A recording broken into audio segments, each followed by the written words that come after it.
Тары туралы толық мәлімет. Бір тары деген не? Тары дәнді дақылдардың ішіндегі ең көне қазақ халқының дәстүрлі мәдени дақылы. Бүгінде әлемде 5000 жылдан астам уақыт бойы өсіріліп келеді. Дәні өте ұсақ, домалақ, сары түсті. Қазақ халқының өміріндегі орны. Қазақтар тарыны дақылдардың атасы деп санаған. Көшпелі тіршілікке өте қолайлы болған, тез піседі, ұзақ сақталады, қоректілігі жоғары. Тарымен жасалған тағамдар тойларда, наурызда, күнделікті өмірде кең қолданылған.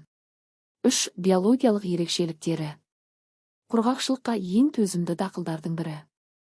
Топырақты көп талғамайды, құмды, қуаң жерлерде жақсы өседі. Өсу уақыты 60-90 күн. Ауруы аз, күтімі жеңіл. Ыстық климатты жақсы көреді. 4. Құрамы.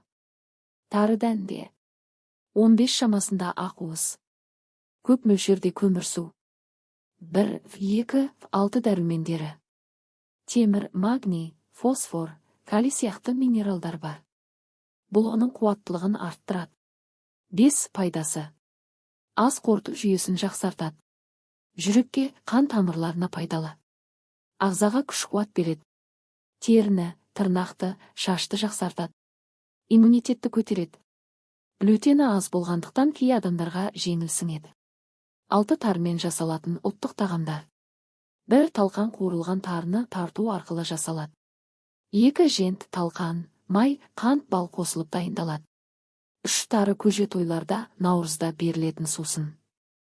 4. Бауырсаққа қосу, ботқа жасау, шайға қосып ішуде кең тараған. 7. Тары өсірілетін аймақтар. Қазақстанда тары негізінен Қостанай, Ақмола, Павлодар, Ақтөбе, Батыс Қазақстан облыстарында жиі өсіріледі. 8. Тарихи деректер. Ежелгі сақ-құн тайпалары тарыны негізгі тағам ретінде пайдаланған. Қазақ шежіресінде тары еккен жарымайды деген сөз бар, яғни молшылық символы.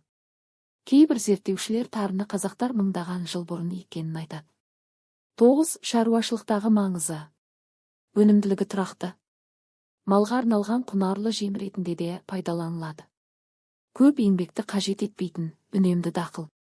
10. Қысқаша қорытынды.